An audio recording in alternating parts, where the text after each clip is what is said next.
No idea if the stream is on. My iPad is once again being delayed.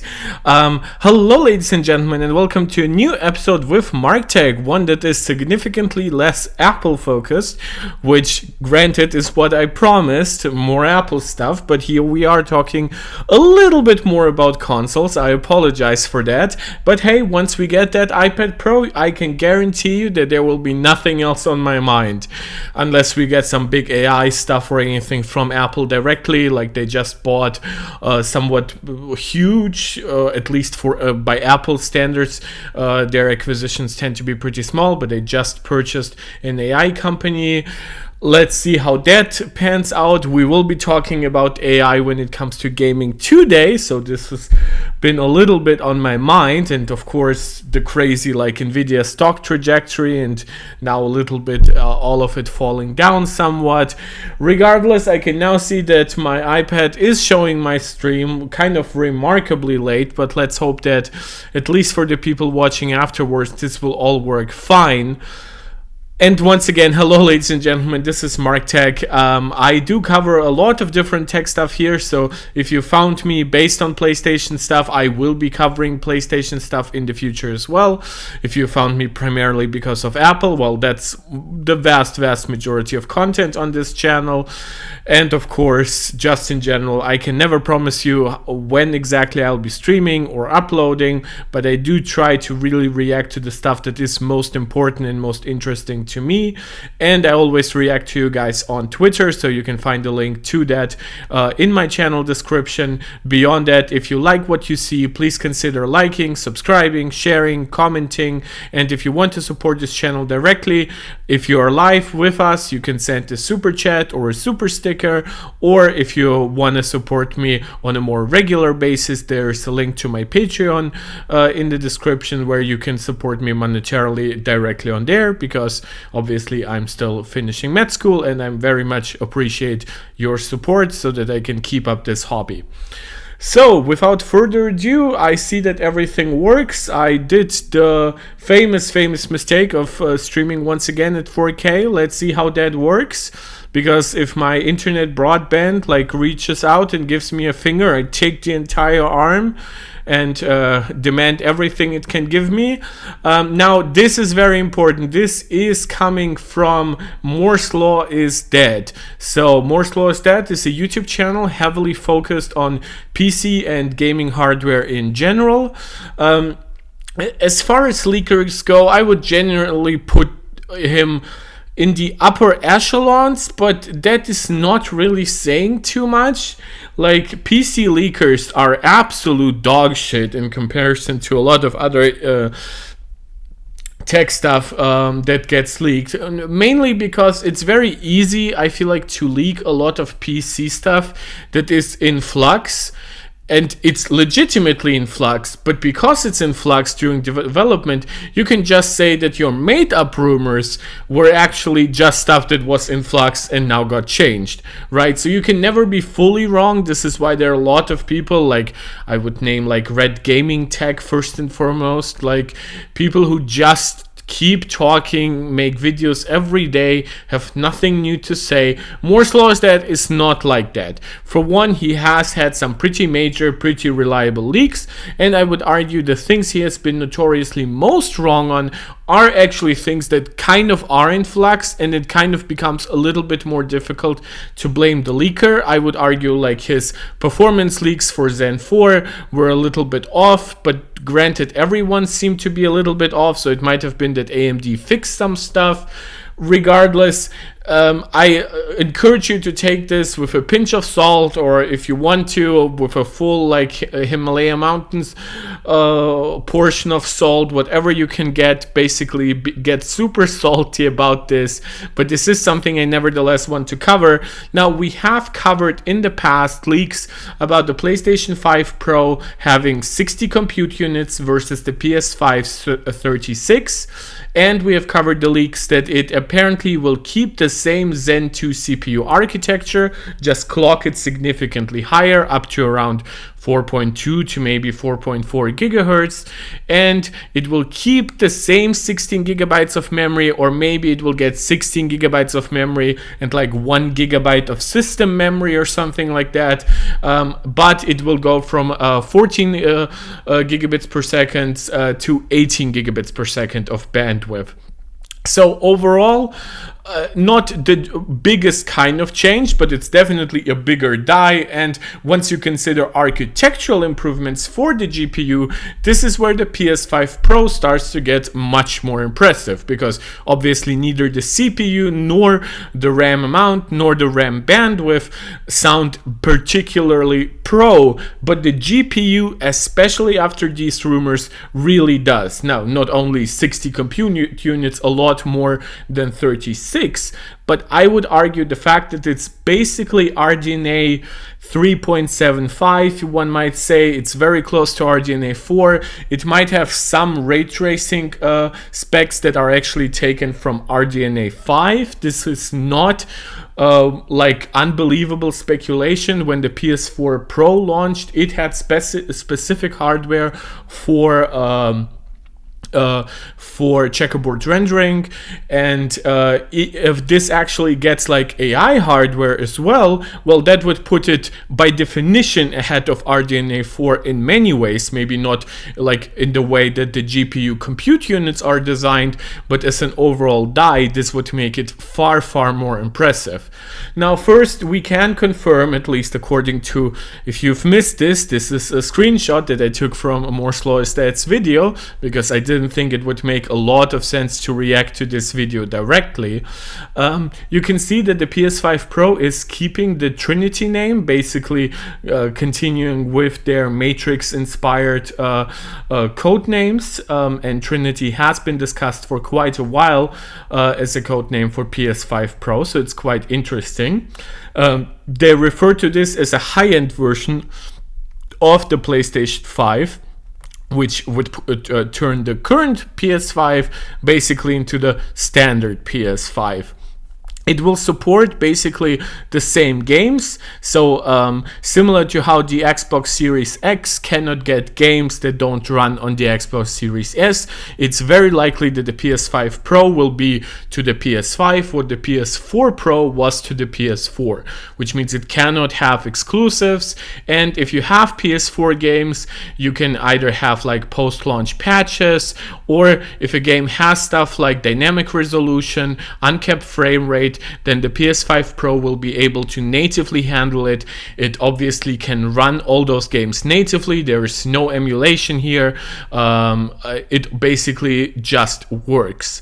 So very cool and very understandable. If consoles ever want to compete with PC on a high level, then effortless backwards compatibility is kind of a must.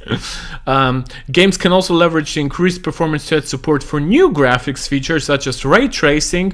We'll get a little bit to that when we talk about the general performance improvements, but yes, the patches obviously can go beyond your higher performance or higher resolution targets. They can also add graphics features such as ray tracing. Everything to me suggests though that the PS5 Pro will probably not be allowed to get specific game modes, in the sense, for example, like if the regular PS5 does not support couch co-op, I don't think the PS5 Pro will be allowed to then have couch co-op in the same game.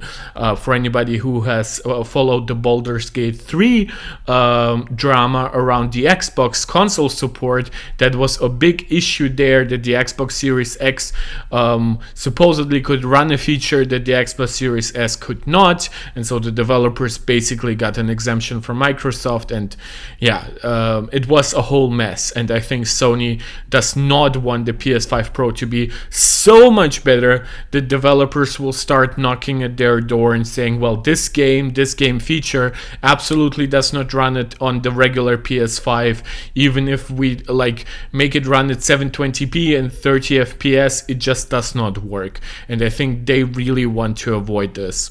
There are three key improvements in Trinity.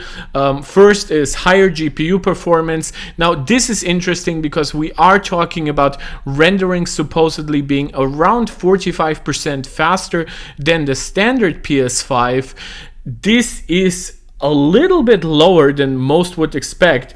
As you might have seen from my thumbnail, the PS5 Pro promises 67 teraflops of GPU compute power. Now that is notable. It's not FP32, which is the compute like the teraflop compute measurement we currently use for today's consoles, mainly because they're also not capable, as far as I know, of FP16, but this would be the FP16 rating, right? And obviously if you think that it's gonna have 33 teraflops versus a PS5's 10.3 teraflops, now you would be asking yourself, well, why is it only 45% faster if it has like 3.3 times more teraflops? Well, the simple answer to that is not simple at all. For one, between different generations of GPU, you cannot just compare teraflops and expect perfect scaling. Now that would still be wildly off, but from RDNA 2 to subsequent generations of AMD graphics, you actually sort of have to double teraflops. It's not super precise, but because the compute units can execute like more commands at the same time, but you have to sacrifice precision for that.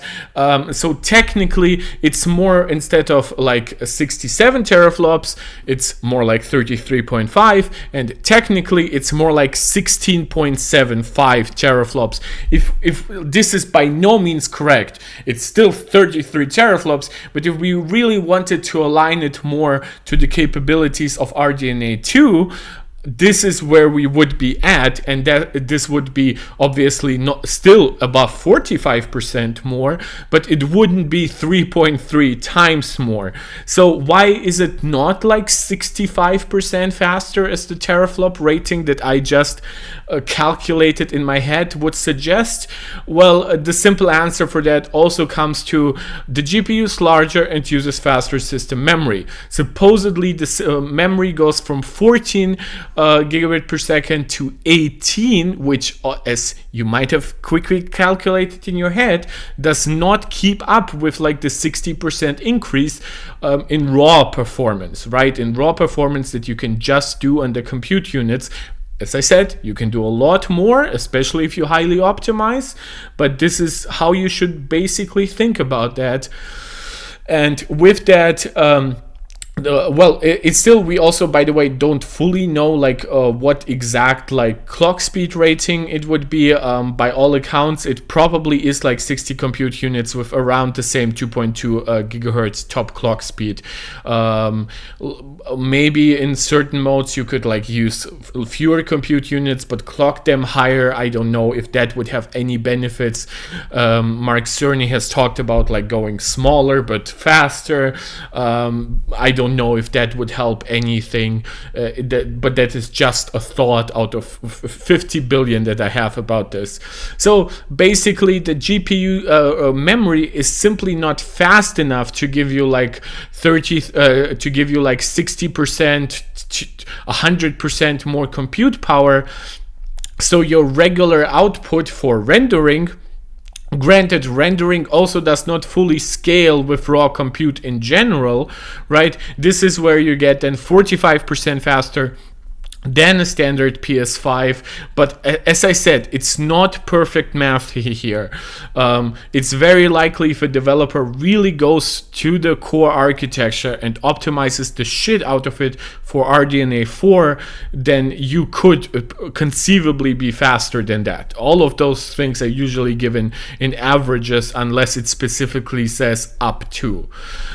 Next is faster ray tracing, and this is a key element of where PC PC has continuously kicked the butt out of the next gen or current gen consoles, where RTX 5000 has just been RTX 5000, I'm sorry, RTX 3000 and RTX 4000. I don't even want to imagine what like an RTX 5090 will deliver at some point, but this is where PC has been significantly ahead, and now you can see that supposedly ray tracing scales far beyond that 45% promise, and instead goes up to 2 to 3x. In fact, I think I can actually show you better here, right? He himself zoomed in on this, but it's not actually more detailed, which is hilarious.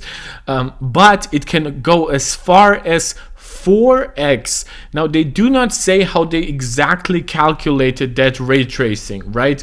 Whether it was like in a mixed use scenario where you had like still your standard raster game with ray tracing effects on top of it, or if it maybe is like specifically maybe in path trace titles that even bring a 4090 to its knees. I don't know, to be perfectly honest. I would suspect that the 4x increase is highly specific to like extreme ray tracing workloads, basically things where you have RT reflections at full resolution, RT shadows at full resolution, and maybe even RTGI on at the same time. And then for your more mixed use cases where it's hard to keep the resolution high even without ray tracing, so the ray tracing becomes a little less expensive, proportionally at least. This is where you might get 2 to 3x. So anybody who suspected this would be based on RDNA 3, like raw RDNA 3, not even 3.5, this completely destroys it, because RDNA 3 does not scale rasterization to ray tracing as well as the PS5 Pro seems to do. AMD does advertise that RDNA 3 has around 50% more ray tracing versus rasterization compute in comparison to RDNA 2. However, that would come around to 2.25 or something like that. 3x would be pretty much the absolute limit, and very much not in line with RDNA 3, that in my experience often underperforms that 50% claim, and like a 4x increase of ray tracing on just a 45% increase of rendering output is just absolutely out of line with the capabilities of RDNA 3. Those are things that you will see from probably RDNA 4, maybe only with RDNA 5. We don't know how custom the ray tracing here is. The last one is definitely highly customized, but the ray tracing most likely is still built on somewhat standard, even though that sounds kind of insulting, AMD technology. Well, then we get to the last point, which is where PC has been notoriously ahead. I would argue even more so than with ray tracing, but only if you actually look at NVIDIA hardware. Because yes, you can talk about Intel's XeSS, but Intel is basically a non-relevant player in the GPU market. Yes, you can talk about FSR, but FSR does work on the consoles, just not the frame generation part of FSR 3. Now, this is where it gets really interesting, because supposedly PlayStation is working on a powerful machine learning architecture that is a highly custom one. Again, something they do not mention for the regular GPU or the RT capabilities. It's for machine learning. It supports up to 300 TOPS, which, if you have any like relevant of an understanding of how TOPS like currently compare to even stuff like Apple's like 35 TOPS on the iPhone. Granted, I believe Apple does use 16-bit for that, but I'm honestly not sure. Regardless, this would be like 4 to 8 times faster than some of the fastest machine learning accelerators, unless we start like on SoCs. Josephat, yeah, you finally catch me streaming, man. I'm so sorry. I should really, like, as long as I still have a couple of free weeks, I should really try making a regular schedule and then just talk about stuff that basically is available, right? For now, I always wait until something new drops, and then I make the streams more spontaneous. But yeah, it is what it is. Regardless, 300 tops would be very competitive when if we talk about like NVIDIA GPUs with their tensor cores that are specific for machine learning. So that is actually quite crazy that it's that good, and it's far beyond any SoC solution with dedicated hardware. Now, this I think should be called out, because what I have compared thus far, even versus something like Apple's A17 Pro or even Apple's M3 chips, I compare this specifically to the machine learning processors. There is a chance that machine learning does happen on the regular GPU shaders, but it just is redesigned from the ground up to support that much compute. AI compute, to be precise. The point I'm making here is that I don't know how exactly that will look and how much potential like GPU bandwidth it could end up eating up, right? Because obviously if you have like a separate part on your SoC that is just for AI, that is different than having to sacrifice some GPU resources for that AI. Again, it's highly speculative. It remains to be seen how well it actually works in real life and how they cover this. But this, at least from the early data that we see here, it is quite impressive. It's used to support upscaling and anti-aliasing. That's important. That's more like DLSS or even like DLAA. But it does not do frame generation. Josephat, you're asking, do we know which node this SoC will be using? By all accounts, it would use either N4 or N4P from TSMC. There is pretty much no chance for it to be on 3 nanometers. 3 nanometers is way too expensive, and AMD currently has nothing that they would put on like 3 nanometer. There were some discussions, I believe, by Red Gaming Tech that it could be still on 6 nanometer, the same way that PS5 is, but this would be way too large of a die with like with 60 compute units versus 36. Keeping the same node, this would mean roughly going from 200 millimeters square to probably significantly over 300, especially if the machine learning comes from an extra chip and not from your GPU shaders.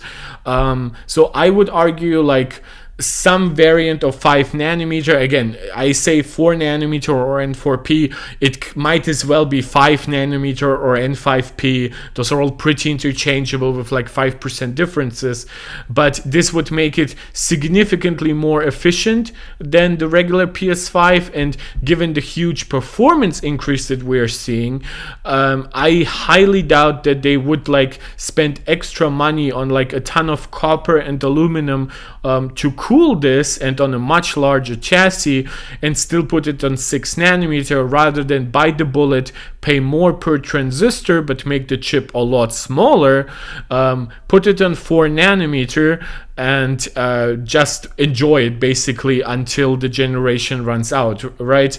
If they make it on 6 nanometer, we would probably need like a PS5 Pro 2 in 2 years that like shrinks it down a little so they could get some extra sales before the gen runs out. Yeah, I suspect this will be 4 nanometer. I highly suspect that. They will supposedly call it a PlayStation Spectral Super Resolution, resolution, and they do call out actually the precise capabilities here. Again, as I've said before, for the entire GPU we are talking about 67 teraflops when calculated based on 16-bit floating points, and 8-bit AI compute is 300 tops. It's important, by the way, if I ever misspeak, this is teraflops, this is trillion operations per second, so this is a different beast in that regard. So then they line out what exactly the PlayStation Spectral Super Resolution does. I thought for a second it would be called PSSR, but I guess that was too Soviet Union for them, so it's called PSSR. So they call it multi-frame super resolution. So supposedly, given that it's very likely to work similar to FSR and DLSS, it would likely use motion vectors, color vectors, and stuff like that to basically guesstimate more detail, and it would be obviously informed of like the base texture, or like base texture, I mean like the 4K or 8K native resolution of the actual texture you want to display. And so it could use like its AI capabilities to basically infer some stuff from the original onto or transfer, to be more precise, from the original to the output. Again, you can read a lot more about this if you go to the white papers on DLSS or FSR. I'm by no means an expert. I'm a med student who is history and politics obsessed and covers a lot of Apple stuff. I do know what FSR and DLSS do, and on a base level on how they do it, but I cannot really explain it very well. It uses PlayStation machine learning, which is interesting. Machine learning seems to be a term that companies like to use when they're actually serious, like Apple, and then they use AI when it comes to consumer outreach and for shareholders, right? This is why Nvidia cannot shut up about AI, because it turned them into a $2 trillion company. This is why Apple has now started using AI in their advertisements for the M3 MacBook Air. So whenever you see the term machine learning, consider this just means AI. It's just a more serious word that actual engineers prefer using. So again, yeah, color buffers with a current maximum resolution of 4K, but 8K is planned. I highly suspect that PSSR will be not a one and done feature like the checkerboard rendering hardware in the PS4 Pro. I highly suspect that PSSR not only will it be upgraded through, as they say, future versions of the SDK on PS5, which means it will be better a year from now than it currently is, but I also highly suspect that it will be the baseline for PS6 and a lot of its performance targets. PS6 will have a game-changing CPU by console standards. We've already been able to make the jump from 30 to 60 FPS thanks to Zen 2, while being not that great by PC hardware, being way ahead of the Jaguar CPUs in the PS4 and PS4 Pro. But if we jump to a Zen 6 CPU, or even whatever comes after Zen, supposedly Zen 6 will be the last generation of Zen, and then we'll get some new naming for AMD CPUs. This will be basically good enough, almost in perpetuity, to run games at 60 FPS. And then everything above that is a cherry on top, right? Because technically console makers still prefer graphics over frame rates, but now they see a lot of people are asking for 60 FPS and even unlocked 60 FPS, so they can run stuff at 80, 90, sometimes even 120 FPS. But what I'm basically saying is the CPU problem will be solved on PS6. Rasterization will be basically solved on PS6. If you double this performance in raster, which means you would get a 67 teraflops of 32-bit on a PS6, you basically don't need that much more. Now, what happens though, once you consider stuff like ray tracing, once you consider stuff like path tracing, if you ever want to get to like games that might be hyper accurate in their physics rendering and stuff like that, this is where you would want to really smartly utilize those resources, right? You don't just want to throw at some point. At this point, it would be 33 teraflops at 32-bit compute at rendering the image at just the highest resolution possible, because a lot of the pixels you will be rendering will not really be stuff that people can really appreciate.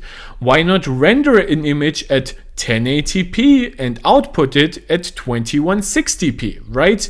Well, this is full HD to 4K, and now you can utilize those 67 or 33, however you want to see it, teraflops far better for more complex textures, for more complex environment, higher fidelity geometry, more vegetation in the scene, better hair rendering, better physics rendering, better fluid simulation and stuff like that, instead of just giving up basically 75% so that you can natively run all of that at 2160p and probably drop your frame rate as well. Instead, you run it at 1080p or maybe 1440p, and then you output 4K, and in a future version of the SDK, as they pointed out, maybe you even output at a full 8K. Note that although PlayStation Spectre's Super Resolution is the brand name for this functionality, it is often referred to PlayStation Machine Learning Image FSR, I guess it's what it's called. PSSR is a machine learning enhanced version of temporal anti-aliasing. It should be noted that Sony actually owns the company that is kind of notorious for having the highest quality temporal anti-aliasing in the business, and that is Insomniac Games. If you actually look how Insomniac Games look in motion, you will find that their temporal AI is so good that it actually rivals, like it certainly beats like the early crab versions of DLSS and FSR, but it in some ways even comes close to the newer versions, because while it might not give you the same fidelity, it will also not give you any of the artifacts of like DLSS 3, FSR 3 and stuff like that. Josephat, what is the goal of PS5 Pro? Why not wait for PS6? How does this compare to PS4 Pro, which made sense to launch as 4K TVs were becoming more popular? Thank you. I'll answer all of this because I think those are fantastic questions that I would have probably answered anyway, but I greatly appreciate it. For one, let's talk about like how this integrates, right? The machine learning, and then we'll get to the questions, right? So the machine learning can serve as a replacement for a game's existing temporal anti-aliasing, so that will fix bad anti-aliasing that you can get in certain engines. Inputs are quite similar to DLSS or FSR, which means that it will probably be very easy to implement for cross-platform development with PC. It works with dynamic input resolution, which is important because a lot of PS5 games quite heavily rely on dynamic resolution.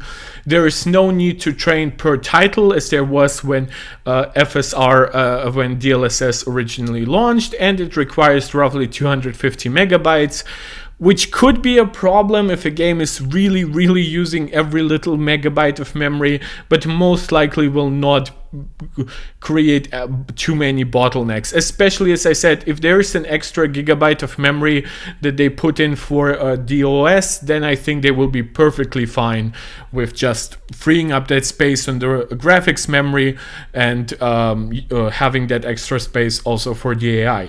Now, to Josephat's questions, I will briefly look if I have anything more that I want to cover here, because I do believe I only have one more thumbnail. Yeah, so this is basically an example of the upscaling.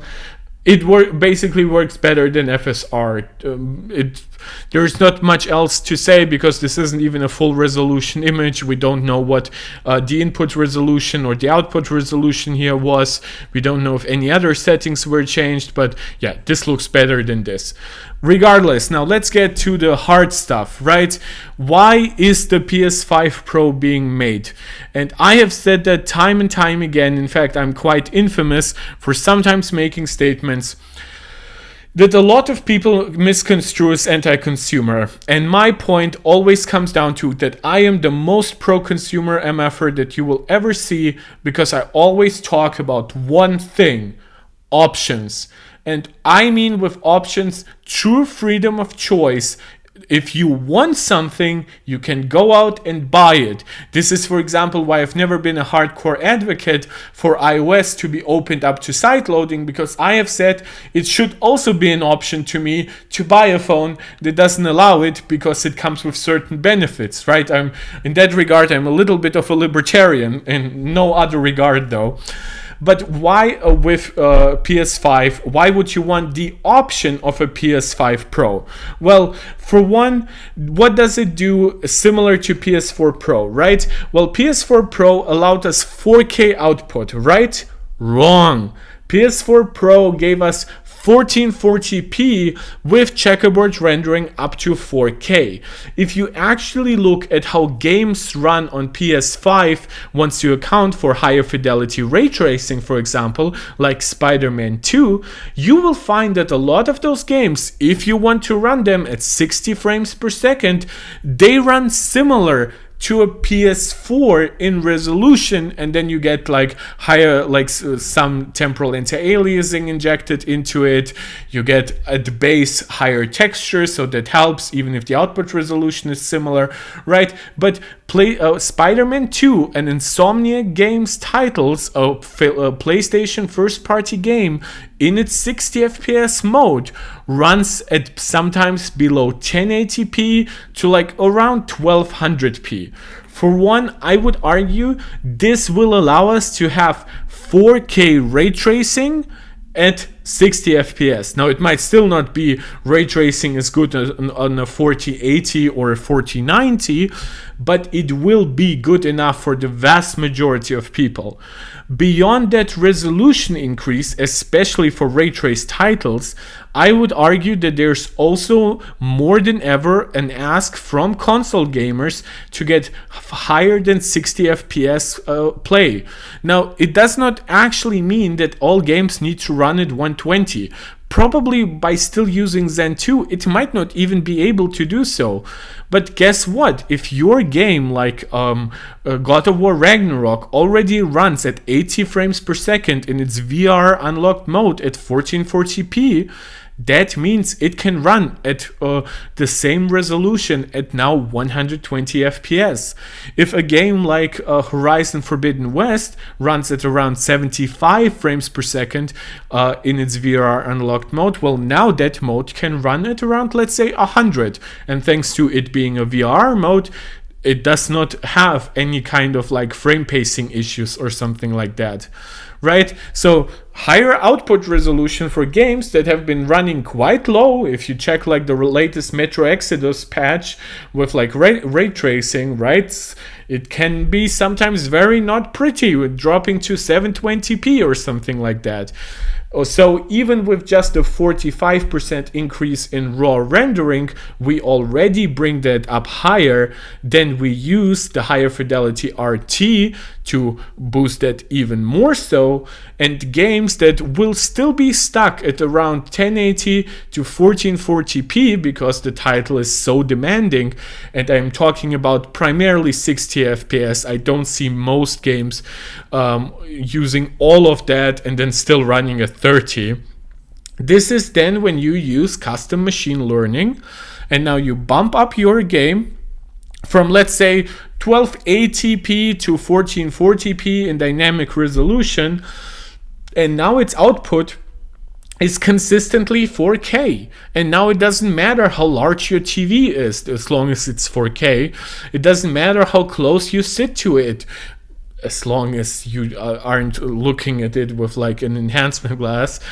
now you will actually get native 4K, right? And by native, I don't mean that like the native input rendering resolution is 4K, but that the output is actually 4K. Because when a game is run at 1440p but has to run on a 4K TV, you can see that. Not only is the image soft, but sometimes there can be like basically on intersections where pixels don't perfectly map, there can be some color fringing mistakes. Again, it's a very small issue, but it's an issue that now that PS5 is 4 years old, and Josepha, this is how you ask me, what is this for? Well, the PS5 is 4 years old, right?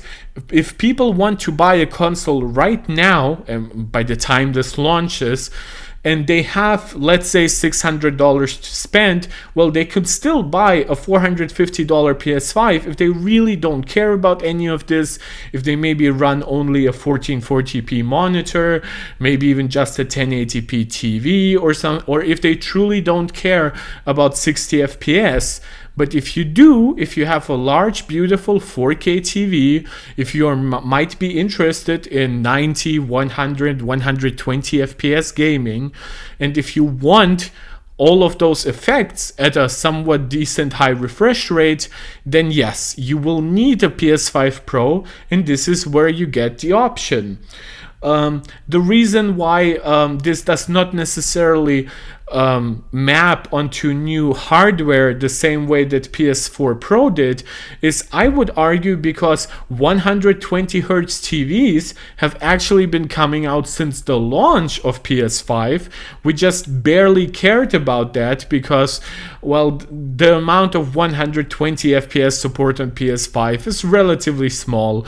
It's more limited to like lower fidelity games and ironically to their AAA first party titles, and then like a few racing titles and stuff like that. So all of this stuff, yes, it might sound a little bit overkill, right? Why don't we wait out this generation?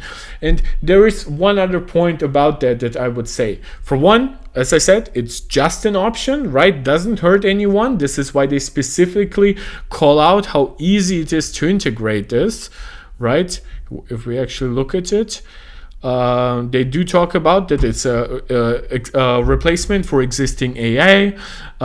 It has very similar input to DLSS, right? So this seems to be really easy to develop for. So just an option, doesn't kill the regular PS5. Easy to implement for developers, so it doesn't hurt us in any way. Like this will not like result in the delay of games or something like that. Then it gives you higher resolution for games that have fallen behind, especially ray tracing games, and or it gives you higher FPS for games that either never reach 60 FPS on the PS5, like Dragon's Dogma 2 is currently coming out. It does not support 60 FPS. It has an uncapped 30 FPS mode on the regular PS5. Or if you have games that already run at 60 FPS, but you want to push them closer to 120, this will do that as well. And beyond all that, I would just say, always stay open to what developers can do when they're given new tools to manage resources, right? Like they talk specifically about stuff like I don't know if this is mentioned here. Like I probably didn't copy this from his video. They say that it takes like 2 milliseconds to render, right? Oh, there it is. 2 milliseconds to upscale 1080p to 2160p, right? 2 milliseconds for anybody who doesn't know, a 60 FPS playback has 16.6 milliseconds per frame. Obviously, if you go with 30 tier, it just scales according to that. So what's important about that, yes, it will take a little bit of the rendering basically resources to upscale this. However, by not having to render a 160p image, you probably save like 10 to 12 milliseconds in other stuff, right? So you end up having a much more versatile use case of the internal resources. You can spend it on just resolution, right? Maybe go all the way out with 8K textures and run the game at 1440p and then upscale it to 2160p, or go all out on ray tracing and give us full native resolution ray traced reflections on more surface types, give us full resolution ray traced shadows that have like the natural fall off effect for when a shadow is either close to an object or further away, have like a ray traced global illumination that gives you really accurate real life lightings in the image, and then run it at 1080p and then give us 2160p, right? This is what I'm saying. Like, don't ignore something just because it doesn't feel necessary, because this is always the case. When Apple originally introduced the neural engine in the A11 chip, it was basically only used for Face ID. It took then a much more powerful Apple neural engine in the A12 chip to then start handling more tasks, to the point where some people started complaining, well, why isn't my iPhone 10 or my iPhone 7 and stuff like that, why are they not getting features that the iPhone XS is getting? Well, the iPhone XS has a neural engine, and Apple went so crazy as to give us like AI based like weather animations in the weather app and stuff like that.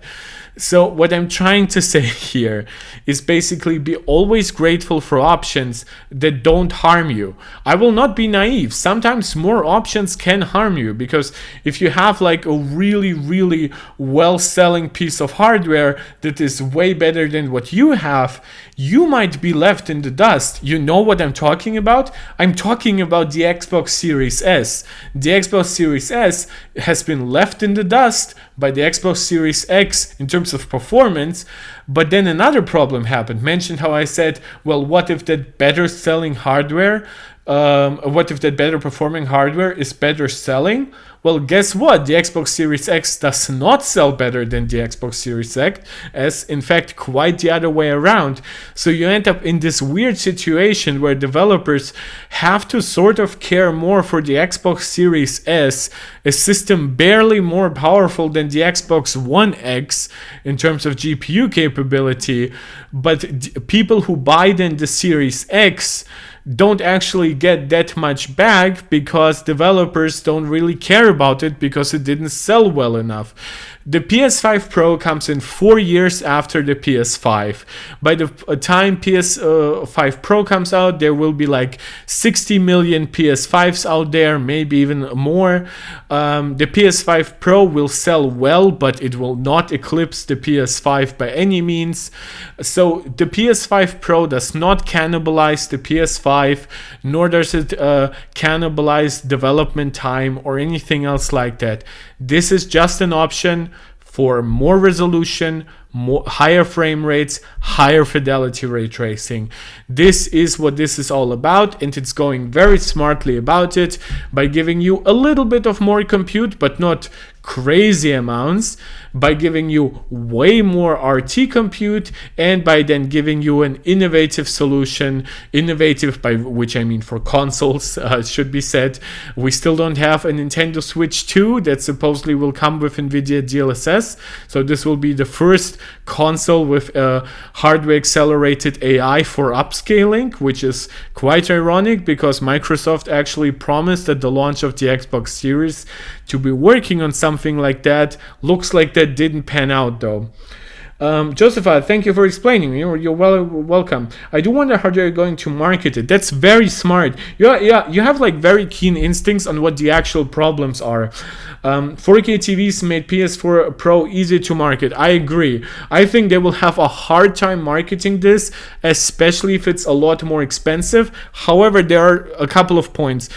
First, this does not need to sell as well as a PS5. I fully expect if this costs, like, you have to imagine for like a regular PS5, right? Sony cannot really afford to price it anywhere above 500. And if a regular PS5 ends up costing 550 in production, not saying that's currently the case, more likely it costs around 450 in production. So they would still probably have to sell it at 500 and take the loss. So they could still sell enough PS5s to sell enough software, enough subscriptions and stuff like that. A PS5 Pro will be sold at profit. If it costs $550 to make, it will cost either $560 or it will cost $600, right? So for one, this will be a profit-making machine. There's no way that Sony accepts a big loss on this, or in my opinion, any loss at all. So that already limits some like marketing stress, I guess. The other point I would say is that the PS5 Pro does benefit from some more recent changes in like the console space, where more people start caring about frame rates, right? I think the PS5 Pro could be their 120 FPS machine, even if it doesn't consistently reach 120 in every game. It's still good enough if it runs 100 in VR mode. Most people don't feel the difference. So that brings it a little closer to PC in that regard. And I would argue... what else could they market here, right? Like ray tracing and resolution, as I said, are obviously benefits, but I kind of doubt that most people really understand or care about those. I think if they try to really market it as 4K and or 120, I think they could really like sell it alongside like your high-end LG TVs, your high-end Sony TVs, which a lot more people have these days. In fact, you could get 120 FPS even on pretty cheap TVs these days. So I would argue where this does shine is more so than resolution is frame rate, plus of course, the last marketing point. Josepha, thank you for asking me about marketing. GTA 6, MFR. I don't want this video to be demonetized. GTA 6 is most likely coming in with only 30 FPS on the PS5 and Xbox Series X. And I think especially with like GTA 6 is very likely to be that CPU limited. I highly suspect it's GPU limited. And when we actually go back, why did I zoom out that much? If we actually look at what the problems are, when you look at the trailer for GTA 6, you will find that there were like RT effects there. But now you have a console that supposedly does up to 4x RT. So why not give us a 60 FPS mode? Maybe the game only runs at would only run at like 800p on PS5 if it were to hit 60 FPS. Well, guess what? With 45% faster rendering, you can get that to around 1080p, and then you use the machine learning accelerator and that with PlayStation Spectral Super Resolution, and now you get 4K for just 2 milliseconds of rendering time. I absolutely believe that GTA 6 will be crucial to marketing this machine, and I think Sony would really behoove them to buy marketing rights for GTA 6. Don't even buy like all marketing rights or any bullshit like that. Buy from Rockstar Games the marketing rights for GTA 6 on consoles. You basically only compete with Xbox on that. GTA 6 does not run on the Switch. It will not run on the Switch 2, and leave PC marketing for Rockstar for a year after, because for one, it's not coming to PC at launch at all, and secondly, by the time it launches for PC, we will have like RTX 5000 series and beyond. At that point, no console will compete with that anyway. So don't even try. So buy marketing rights for a console for GTA 6, and then go ham on the fact that this is the best machine to run GTA 6, not just on console, but anywhere for a whole year.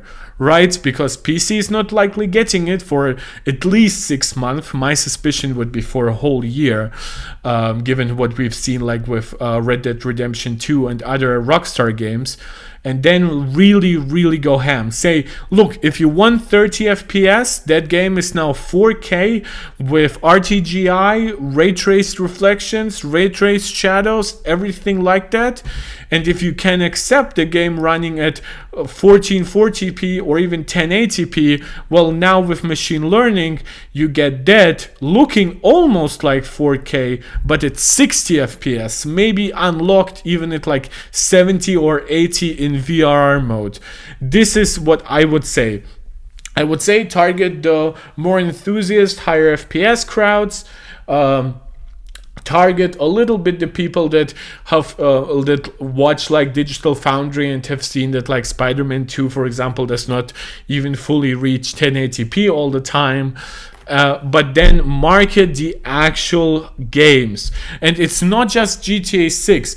Death Stranding 2 will be coming out next year. Have you seen how insane that game looks? It will not run at 60 FPS on a regular PS5.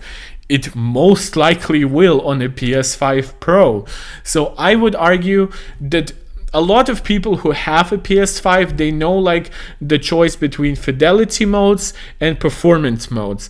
And I think the easiest pitch for those people will be, well, you know, the fidelity mode on your regular PS5 that runs at 30 FPS. Well, that mode now runs even better in terms of frame rate than the 60 FPS mode did on PS. Well, that mode now runs at 60 FPS or higher. And if you have a performance mode on PlayStation 5 that is 60 FPS, well, that mode is now 120 FPS. So also I think that a lot of developers will likely really push this, because if this, for example, really also gets rid of like most the need, at least for most developers, to make like their own TAA solution, I hope that a lot of developers will really push like, our game looks absolutely beautifully on PS5 Pro, consider buying it there and stuff like that. Also, PS5 Pro will be a very important stepping stone to a PS6, because you have to imagine, right? Because like regular PS5 still exists, well, developers would still have to have like fallback solutions, right? Still have screen space reflections in their engines, still have regular TAA and stuff like that. But then with PS6, now all of this is the absolute baseline. In fact, it's likely all will run way better on PS6 than it does on PS5 Pro. Well, now developers can build engines entirely built around AI enhanced TAA and upscaling and ray tracing that is so good that you might not even need to have screen space reflections or normal maps inside your engine. You just use ray tracing. And if you're really crazy, you might as well try pushing like path tracing then on PS6. And then the PS6 Pro will likely come out, and that will probably be like 4 times better at path tracing. And then the PS7 comes out, and then likely most games will start to be path traced there. At least that's sort of my suspicion. So I hope I answered enough questions. I know I definitely didn't answer all. I'm still open to any suggestions. Otherwise, I would slowly start to wrap this up. Again, if we quickly look at this. Now, for one, thank you, More Slow as that. I believe the guy is called Tom for covering this up. But yeah, you can definitely see that I believe this is TA. I believe this is FSR. I believe this is this is PSSR, you can definitely see a lot more detail here.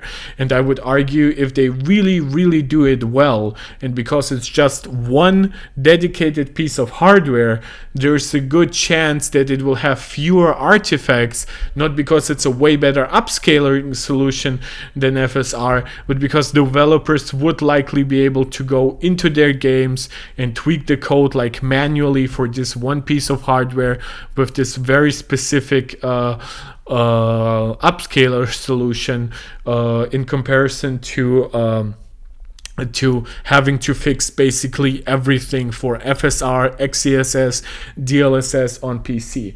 Yeah, Josephat, you're saying that pitch would work for you. That's great. I always choose performance. Well, yeah, that's kind of the point. I think that personally, if you ask me, I think the PS5 Pro pitch will work perfectly by the time a PS6 comes out. And then I think, ironically, a lot of people might end up disappointed by the PS6, not because how it compares to the PS5, but how it compares to the PS5 Pro. But by that point, all of the technology will be way more mature. The upscaling, the ray tracing support, more games will have natively like put in like higher FPS options, VRR options, 40 FPS options. And the problem is, if we don't do that right now, then consoles will be further left in the dust by PC.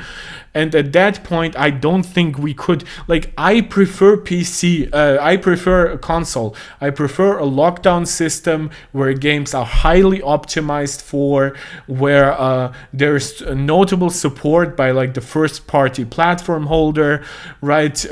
The controller is included, the HDMI cable is included. It works really well with the TV user interface.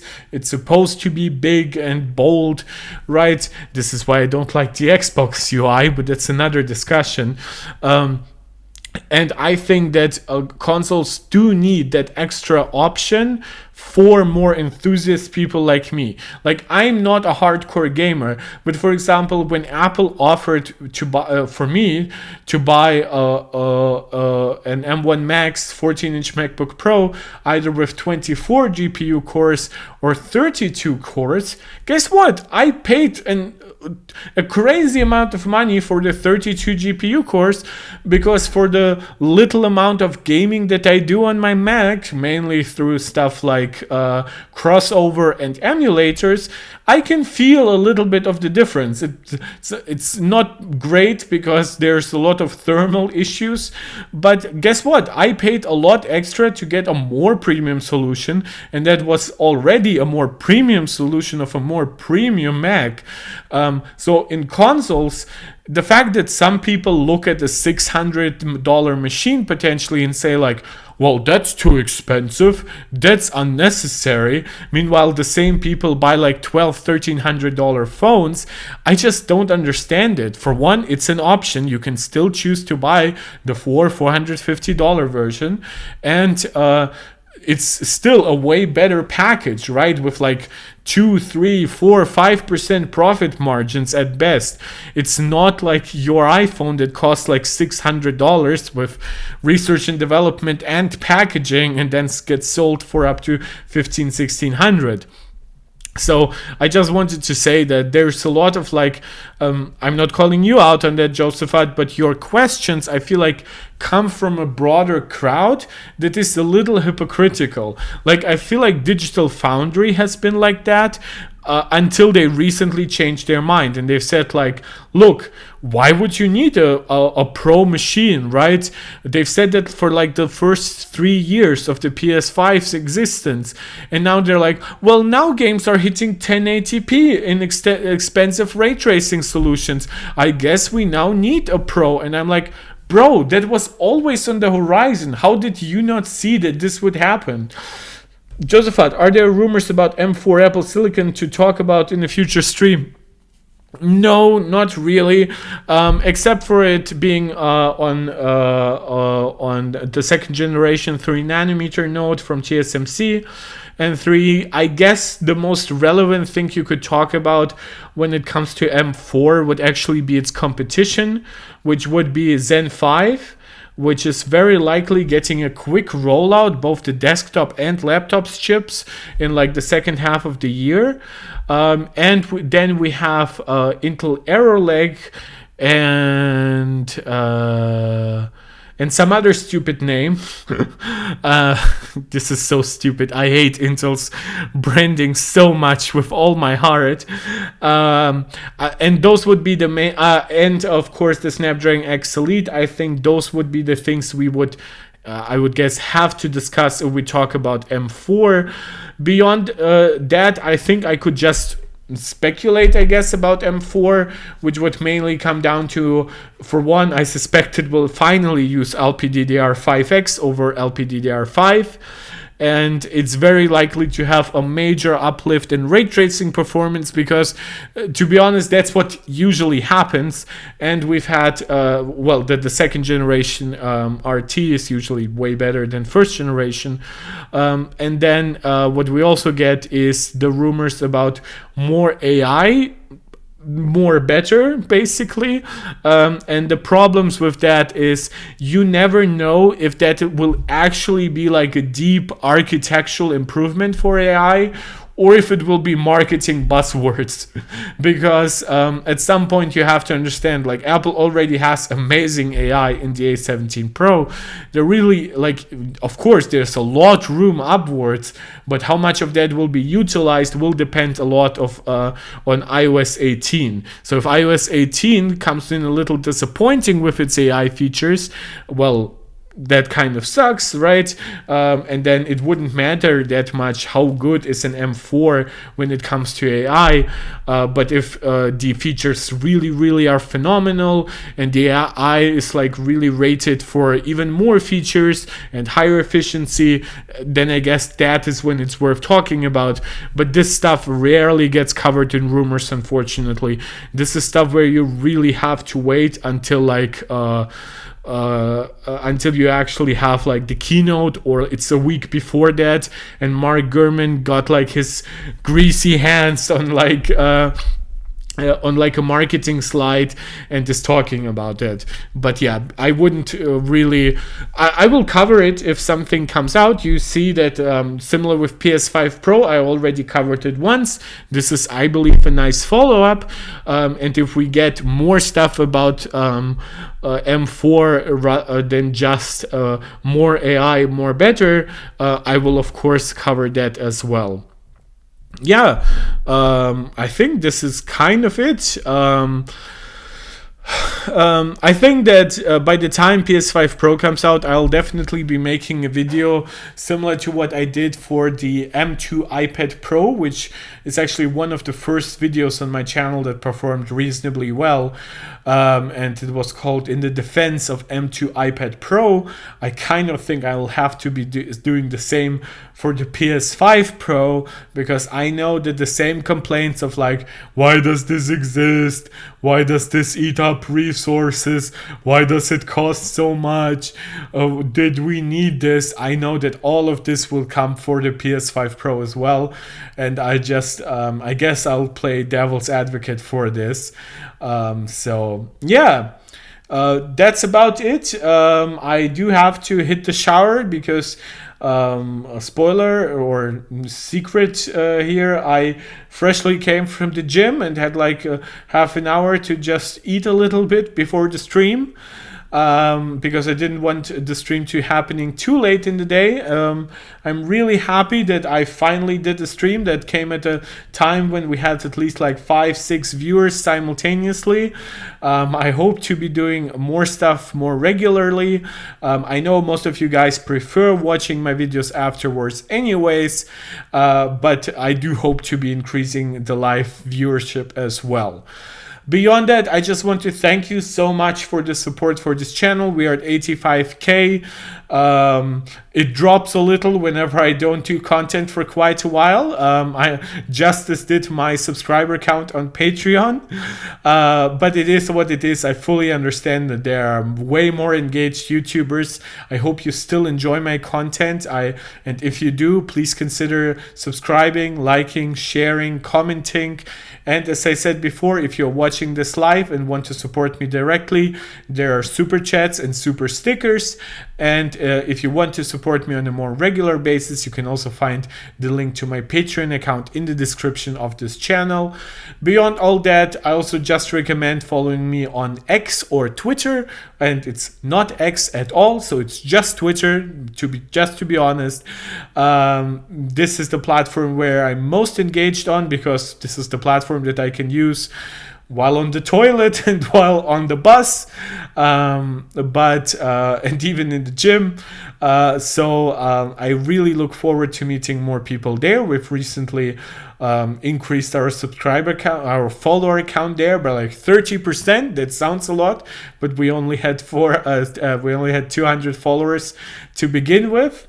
I highly encourage you to post questions and suggestions for future videos. I really enjoy that. In the future, as I've said time and time again, I will consider switching some of my content format up. I don't know how much will be live streams, how much will be pre-recorded. It might end up just looking like a live stream, but it will end up being posted as a regular video, basically unedited. It might be a slightly edited regular video. I'm still working that out with all my time and stuff like that.